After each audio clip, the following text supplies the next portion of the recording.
ಬೆಂಗಳೂರು ನಗರ ಜಿಲ್ಲೆ ಬೊಮ್ಮನಹಳ್ಳಿ ಗಾರೆಬಾವಿ ಪಾಳ್ಯದಲ್ಲಿ ಮುನಿರಾಜು, ದೇವಯಾನಿ, ಪಳನಿಕುಮಾರ್, ಶಿವಲಕ್ಷ್ಮಿ ಕುಟುಂಬಸ್ಥರು ಕೂಲಿ ಕಾರ್ಮಿಕರಿಂದ ಹಲವಾರು ಬ್ಯಾಚ್ಗಳ ಚೀಟಿಯನ್ನು ಹಾಕಿಸಿಕೊಂಡು ಉಂಡೆನಾಮ ಇಟ್ಟ ಕುಟುಂಬ ರಾತ್ರೋರಾತ್ರಿ ಚೀಟಿ ದುಡ್ಡನ್ನ ಎತ್ಕೊಂಡು ಪರಾರಿ.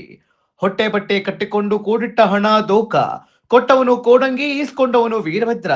ಚೀಟಿ ಹಾಕುವ ಮುಂಚೆ ಎಚ್ಚರ ಎಚ್ಚರ, ಹೊಟ್ಟೆ ಬಟ್ಟೆ ಕಟ್ಟಿಕೊಂಡು ಕಟ್ಟಿದ ಹಣ ದೋಖ. ಸಾಮೂಹಿಕವಾಗಿ ಬೇಗೂರು ಪೊಲೀಸ್ ಠಾಣೆಗೆ ದೂರು. ತಮ್ಮ ದುಃಖವನ್ನ ಹಂಚಿಕೊಂಡ ಮಾಧ್ಯಮದಲ್ಲಿ ನೊಂದವರು.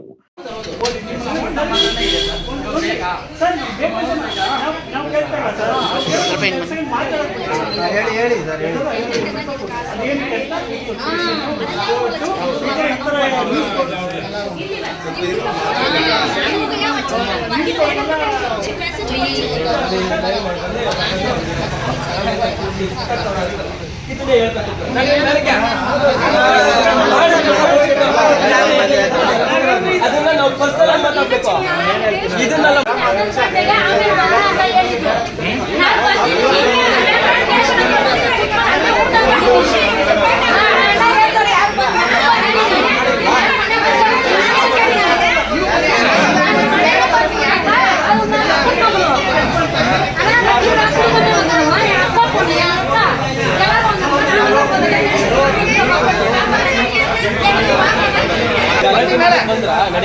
ಬನ್ನಿ ಬನ್ನಿ ಎಲ್ಲಾರು ಬನ್ನಿ. ಬೇಡ ಬೇಡ ಸಾಕು ಬನ್ನಿ ಮೇಲೆ ತನಿಖೆ ಆಮೇಲೆ ಅವರು ಕಂಪ್ಲೇಂಟ್ ಕೊಟ್ಟು FIR ಆದ್ಮೇಲೆ ಪಾರ್ಟಿನ ಅವನ ಬಂಧನಕ್ಕೆ ಒಳಪಡಿಸೋದು ಮತ್ತೊಂದು ಅವನು ಹೇಳ್ತಾ ಇದ್ದೀನಲ್ಲ, ಇದು ಬಡ್ಸ್ ಆಕ್ಟ್ ಆಗಿರೋದ್ರಿಂದ CIDಗೆ ತನಿಖೆಗೆ ನೇಮಕ ಆಗುತ್ತೆ. ಥ್ರೂ ಪ್ರೊಫೆಷನಲ್ ಹೋಗಿದೆ, ಇನ್ವೆಸ್ಟಿಗೇಷನ್ ಆಗ್ತಾ ಇದೆ. ಯಾರು ಹೇಳ್ತಾ ಇದ್ರೆ ಆಗಿಲ್ಲ ಅಂತ ಇವಾಗ ಹೇಳ್ತಾ ಇದೀನಲ್ಲ, ಆಯ್ತು ಪರವಾಗಿಲ್ಲ ಬಿಡಿ. ಇವಾಗ ನಾನು ಹೇಳ್ತಾ ಇದ್ದೀನಲ್ಲ, FIR ಆಗಿದೆ, CIDಗೆ ನಿಮ್ಮ ಕೇಸ್ ಹೋಗ್ತಾ ಇದೆ. ಸ್ಟೇಷನಲ್ಲಿ ಮಾಡ್ತಾ ಇಲ್ಲ, ಯಾಕಂದರೆ 20 ಕೋಟಿ ಆಗಿರೋದ್ರಿಂದ ಸ್ಟೇಷನಿಂದ CIDಗೆ ವರ್ಗಾವಣೆ ಆಗಿದೆ. ಅಲ್ಲಿ ACP ಮಟ್ಟದಲ್ಲಿ ಅಧಿಕಾರಿಗಳು ಇನ್ವೆಸ್ಟಿಗೇಷನ್ ಆಫೀಸರ್ ಇರ್ತಾರೆ. ಅಲ್ಲಿಂದ ನಿಮಗೆ ನೋಟಿಸ್ಗಳು ಬರುತ್ತೆ.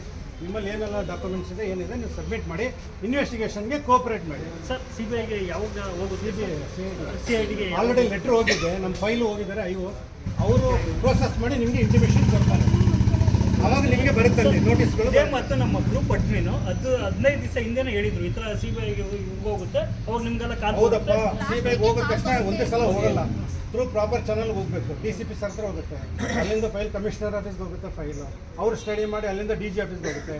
ಅವ್ರು ಓದ್ಬಿಟ್ಟು ಆರ್ಡರ್ ಮಾಡ್ತಾರೆ. ಸುಮ್ಮನೆ ತೊಗೊಂಡೋಗಿದ್ರೆ ಆರ್ಡರ್ ಮಾಡೋಕ್ಕಾಗಲ್ಲ. ಪ್ರೊಸೀಜರ್ ಇದೆ, ಪ್ರೊಸೀಜರ್ ಫಾಲೋ ಮಾಡ್ಕೊಂಡು ಬಂದಿದ್ದಾರೆ. ಇನ್ವೆಸ್ಟಿಗೇಷನ್ ಆಲ್ರೆಡಿ FIR ನಡೆದ, ಇನ್ವೆಸ್ಟಿಗೇಷನ್ ಆಗಲೇಬೇಕು. ಸರ್ ಇದು ಜನಗಳಿಗೆ ಏನಾಗಿದೆ ಅಂದರೆ 1.5 ತಿಂಗಳಾಗಿದೆ ಅಲ್ಲ. ನಾನು ಹೇಳ್ತಾ ಇರೋದು ನಿಮಗೆ ಇನ್ವೆಸ್ಟಿಗೇಷನ್ ಆಗಿಲ್ಲ, ನಿಮ್ಮ FIR ಆಗಿಲ್ಲ ಅಂದರೆ ನೀವು ಕೇಳ್ಬೋದಾಗಿತ್ತು. FIR ಆಗಿದೆ, ಇನ್ವೆಸ್ಟಿಗೇಷನ್ ಇದು ಆಲ್ರೆಡಿ FIR ಆಗಿದೆ. ಇದು ನೀವು ಗೊತ್ತಿಲ್ಲ ಅಂತ ತಿಳ್ಕೊಂಡಿದ್ರೆ ಏನು ತಿಳ್ಕೊಂಡು ಬಂದಿರೋ ನನಗೆ ಗೊತ್ತಾಗ್ತಿಲ್ಲ. ಇದು ಆಲ್ರೆಡಿ FIR ಆಗಿದೆ. ಇದು ಬಡ್ಸ್ ಆಕ್ಟ್ ಹಾಕಿದ್ದೀವಿ. ಇದು ಎಲ್ಲದಕ್ಕೂ ಮೋರ್ ದೆನ್ 20 ಕೋಟಿಗಿಂತ ಮೇಲೆ ಹೆಚ್ಚಾಗಿ ಇದು ನಿಮಗೆ ನಷ್ಟ ಆಗಿದೆ. ಇದಕ್ಕೆ ಏನಾಗಿದೆ, ಇದು ನಾವು ನಮ್ಮ DCP ಸರ್ಗೆ ಮಾತಾಡಿ, ಅಲ್ಲಿಂದ ಕಮಿಷನರ್ ಸರ್ಗೆ ಮಾತಾಡಿ, DG ಆಫೀಸ್ಗೆ ಹೋಗಿ ಇದನ್ನು ಏನು ಪ್ರಕರಣದ ಒಂದು ಇನ್ವೆಸ್ಟಿಗೇಷನ್ ಇದೆ, ಇದು CIDಗೆ ವರ್ಗಾವಣೆ ಮಾಡಬೇಕು ಅಂತ ಕೋರ್ಕೊಂಡಿದ್ದೀವಿ. ಅದು ಇವಾಗ CIDಗೆ ವರ್ಗಾವಣೆ ಆಗಿದೆ. ನಿಮ್ಮ ಏನು ಕೇಸ್ ಇದೆ ಇದು ಸಣ್ಣ ಪುಟ್ಟ ಒಂದು 10 ಲಕ್ಷ 20 ಲಕ್ಷ ಆಗಿದ್ದರೆ ನಮ್ಮ ಸ್ಟೇಷನ್ ಲೆವೆಲಲ್ಲೇ ಇನ್ವೆಸ್ಟಿಗೇಷನ್ ಆಗ್ತಾಯಿತ್ತು. ಇದು 20 ಕೋಟಿಗಿಂತ ಹೆಚ್ಚು ಅವ್ಯವಹಾರ ಆಗಿದೆ ಅಂತಿದ್ದಕ್ಕೆ ಏನಾಗಿದೆ, ಇವಾಗ CIDಗೆ ಹೋಗಿದೆ. ಇವಾಗ ಕೇಸ್ ನಿಮಗೆ ನಾಳೆ ನಾಳಿದ್ರಿಂದ ನಿಮಗೆ ಬುಲಾವ್ ಬರ್ಬೋದು. ಇನ್ವೆಸ್ಟಿಗೇಷನ್ ಆಗಿಲ್ಲ ಅಂತಲ್ಲ, ಇನ್ವೆಸ್ಟಿಗೇಷನ್ ಪ್ರೋಸೆಸ್ ಇಲ್ಲಿದೆ. ನಿಮ್ಮನ್ನ ಕರೆದಿಲ್ಲ ಅಂದರೆ ಇನ್ವೆಸ್ಟಿಗೇಷನ್ ಆಗಿಲ್ಲ ಅಂತ ತಿಳ್ಕೊಳ್ಬೇಡಿ.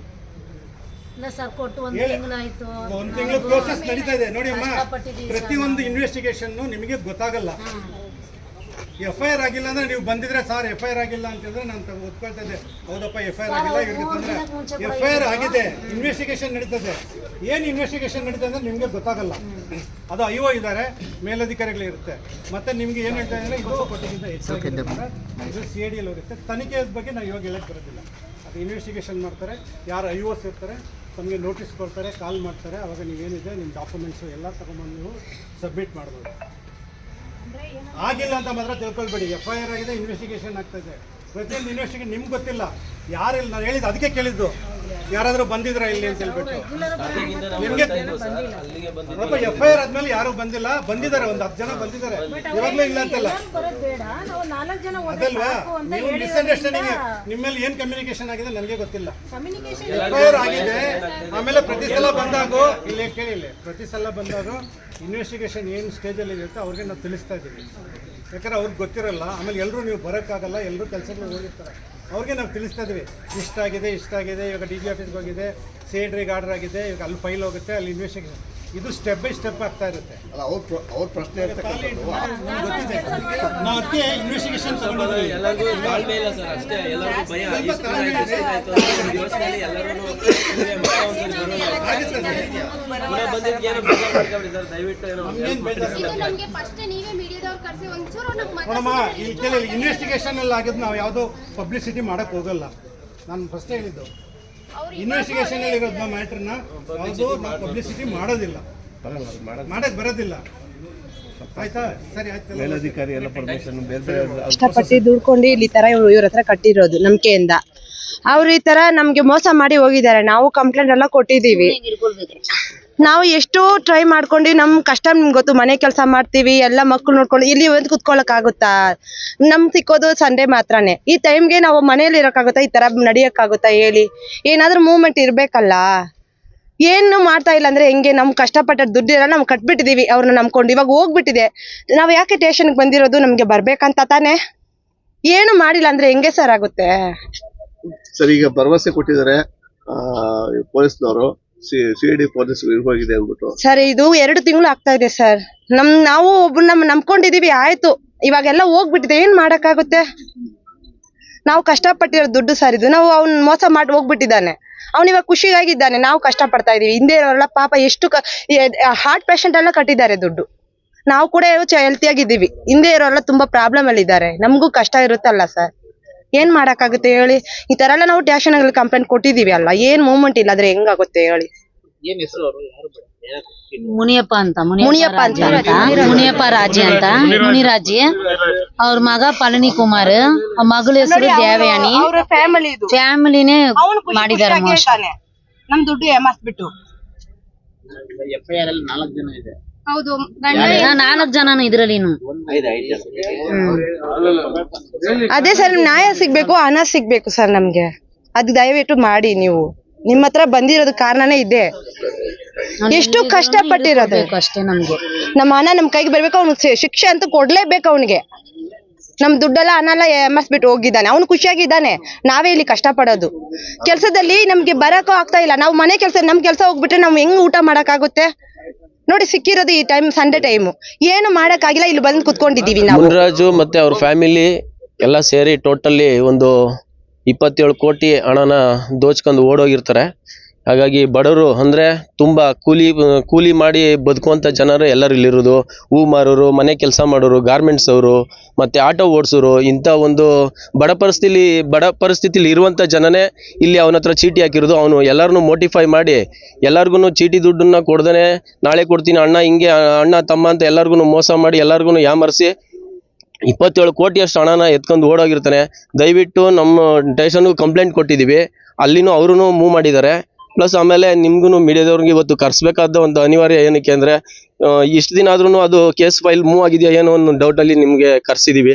ಹಾಗಾಗಿ ದಯವಿಟ್ಟು ನೀವು ಸೇರಿ ಎಲ್ಲರೂ ಸೇರ್ಕೊಂಡು ಇದನ್ನ ಒಂದು ಒಳ್ಳೆ ರೀತಿಯಲ್ಲಿ ಅವನನ್ನ ಹಿಡಿದು ಬಡವರ ಹಣನ ಒಂದು ಹಿಂದಿರುಗಿಸುವಂತ ಒಂದು ಕೆಲಸನ ಮಾಡ್ಕೊಡಿ ಅಂತ ದಯವಿಟ್ಟು. ಅವರು ಬಂದು ಮಧುರೈ ಅಂತ ತಮಿಳ್ನಾಡು ಅವರು. ಇಲ್ಲೇ ಸುಮಾರು 20-25 ವರ್ಷದಿಂದನೂ ಇಲ್ಲೇ ಇದ್ದಾರೆ. ಅವರು ಬರೀ ಅದೇ ಕೆಲಸ, ಚೀಟಿ ಕೆಲಸ ಬಿಟ್ರೆ ಬೇರೆ ಏನು ಕೆಲಸ ಮಾಡ್ತಾ ಇರಲಿಲ್ಲ. ಹಾಗಾಗಿ ಎಲ್ಲರೂ ಅವ್ರನ್ನ ನಂಬಿ ಇಷ್ಟೊಂದು ಜನನು ಹಾಕಿ ಎಲ್ಲ ಮಾಡಿದ್ದಾರೆ. ದಯವಿಟ್ಟು ಅದನ್ನ ಒಂದು ಹಿಂದಿರುಗಿಸುವಂತ ಕೆಲಸನ ಮಾಡ್ಕೊಡಿ ಅಂತ ದಯವಿಟ್ಟು ಎಲ್ಲರೂ ಕೇಳ್ಕೊಳ್ತೀವಿ ಸರ್. ಆದ್ರಿಂದ ನಾವು ಏನ್ ಹೇಳ್ಕೊತೀವಿ ಗೊತ್ತಾ, ಅವ್ನಿಗೆ ಏನ್ ಓಡೋಗಿದ್ದಾನೆ ಈಗ ಸಿಕ್ಲಿ ಅಂತ ನಾವು ಇದು ಮಾಡೋದು. ಪೊಲೀಸರು ನಮಗೆ ಸಪೋರ್ಟ್ ಕೊಡ್ತಾ ಇದ್ದಾರೆ, ಇಲ್ಲ ಅಂತ ಅಲ್ಲ. ಯಾಕಂದ್ರೆ ನಮಗೆ ಜಲ್ದಿ ಸಿಕ್ಕಿದ್ರೆ ನಮಗೂ ಒಳ್ಳೇದು. ಅದೇ ಕೇಳ್ಕೋದು. ಈಗ ಅವನ ಮನೇಲಿ ಏನು ಅಂದ್ರೆ ಇಲ್ಲಿ ಏನಾಗಿದೆ ಅಂದ್ರೆ ಕಟ್ಟಿರೋರು ಮಾತ್ರ ದುಡ್ಡು ಮುಚ್ಚಿಟ್ಟಿ ಕೊಡ್ಬೇಕಿರೋ ಬರ್ತಾರೆ, ಕಟ್ಟಿ ಎತ್ಕೊಂಡಿರೋ ಯಾರು ಬರ್ತಾ ಇಲ್ಲ. ಪೊಲೀಸ್ನವರು ಅವ್ನ ಮನೇಲಿ ಏನಿದೆ ಪ್ರೂಫ್ ಇದೆ ಅದು ಓಪನ್ ಮಾಡಿ ಒಂದು ವಿಡಿಯೋ ಮಾಡಿ ಕಳ್ಸಿದ್ರೆ ಒಳ್ಳೇದು ನಮ್ಗೆ ಅಂತ ಇದೆ. ಯಾಕಂದ್ರೆ ಕಟ್ಟಿರೋರು ಮುಗ್ದೋಗಿದ್ದಿಲ್ಲ ಚೀಟಿ, ಅವ್ರ ದುಡ್ಡು ಖಾಲಿ 300 ಜನದ್ದು ಇರೋದು. ಕಟ್ಟಿ ಎತ್ಕೊಂಡಿದ್ದಾರಲ್ಲ ಅವ್ರು ಯಾರು ಒಬ್ಬರು ಬರ್ತಾ ಇಲ್ಲ. 700-800 ಜನ ಇರೋದು.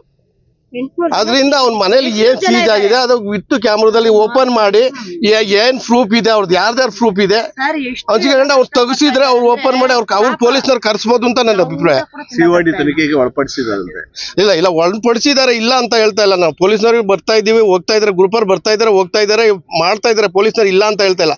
ಏನು ಅಂದ್ರೆ ನಮ್ಗೆ 2 ತಿಂಗಳಾಗಿದೆ, ನಮ್ಗೆ ಇನ್ನೂ ಸಿಕ್ಕದೋ ಇಲ್ವೋ ಅಂತ ಒಂದು ಭರವಸೆ ಇಲ್ಲ.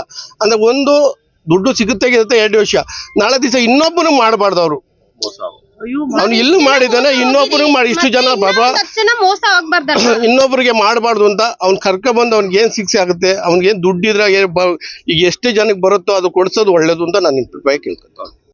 ವರದಿ Anand Kumar, K99 Kannada news channel, Anekal.